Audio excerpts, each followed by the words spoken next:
নমস্কার বন্ধুরা, আমি আবার চলে এসেছি নতুন রেসিপি নিয়ে। আজকে রান্নার রেসিপি চিকেন এঁচোড়।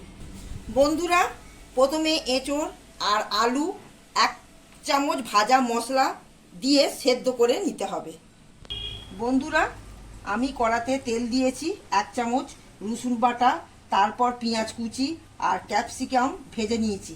তারপর আদা বাটা 1 চামচ, ভাজা মশলা 1 চামচ, হলুদ লঙ্কা 1 চামচ, স্বাদ মতো লবণ, টমেটম কুচি, টমেটমের সস 1 চামচ, টক দই 3 চামচ। তারপর চিকেনটা দিয়ে ভালো করে আমি কষে নিয়েছি।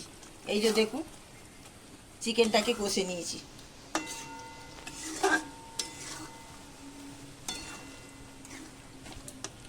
চিকেনটা আমার কষা হয়ে গেছে। এবার আমি